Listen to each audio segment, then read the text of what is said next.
The air we breathe in our everyday life is a complex mixture of particulate, gaseous, and organic compounds, and climate change can affect the air we breathe in, both outdoor and indoor environments. I am Shunchita Pal, PhD student in the Department of Environmental and Sustainable Engineering at the University at Albany. I'm working with a team of undergrad students. We are currently carrying out an exploratory study to promote sustainable air quality at underserved communities in New York State, Capital District, and Hudson Valley region. In the United States, current ambient air quality observation networks are limited in characterizing the diverse group of air pollutants, including climate-driven pollutant, black carbon, and air toxic that affect exposure across regional to neighborhood scales. We know that the minority and low-income communities of color are disproportionately burdened with exposure to air pollution.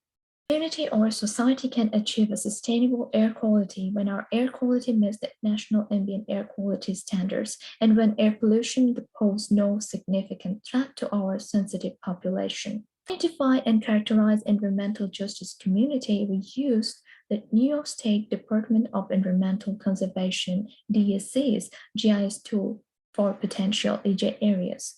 If we click this link,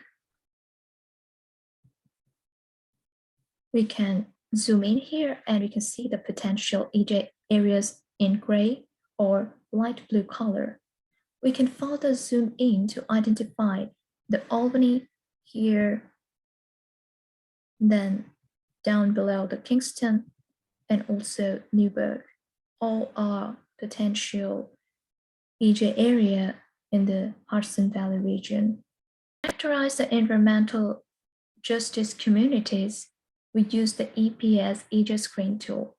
If we click this link and see this tool, and we can characterize the EJ communities using this EJ Screen tools, or example, the socioeconomic indicators and also the environmental justice indexes.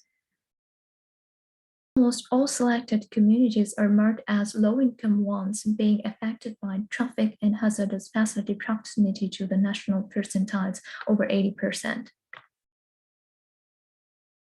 Albany is a major hub for trains carrying crude oils from Bakken Formation to the East Coast. The Port of Albany and the Port of Rensselaer have several facilities for transforming and storing petroleum, gasoline, and ethanol.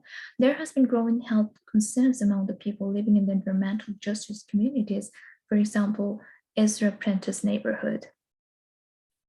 Here with a resident of the Ezra Apprentice homes, and how do you feel about living in the South End community? It's a nice environment with the kids oriented, family oriented, but the environment, the air pollution, so much traffic back and forth. And then we have the trains over here. And the trains is a big problem. It collides at night, making noise. Also, it could be a health issue, disturbing the sleep, okay, for elderly and other people who live next to the trains. And also with the diesel trucks running back and forth, they're supposed to have been slowing it down. They need to reroute. Then we have the playground over here. The playground is here where these kids be playing at, and it definitely needs to be rerouted over here to get everything, so everything could come in together. Okay. A lot of people have asthma, respiratory problems, head problems, then with COVID going on, and it's just doubling up on health issues. Okay. Actually, I was a school teacher for many years, and began to notice that it was difficult not to notice that the hallways and classrooms were becoming smoky from people burning wood surrounding the schools. As time went on, there were more people burning wood, and people were feeling ill. Teachers had hacking coughs, and students were having asthma attacks. We are currently conducting outdoor and indoor air quality measurements campaign areas different communities, including environmental justice areas in the Capital District and Hudson Valley region. We already measured some neighborhood, for example, Burnsville, Schenectady, and Kingston. We are currently engaged with some community organizations in both Albany and Hudson Valley region, and we have a plan to develop building capacity and empowering communities through a number of ways like outreach, community meeting, public presentation, and web-based engagement. We would expect to have several perceived benefits to the communities and the society as a whole.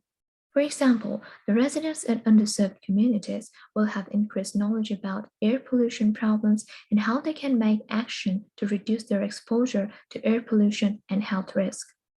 The key message is the study will generate new information and inform policymakers about outdoor and indoor air quality, and this will support to develop risk management initiatives to improve air quality in underserved communities.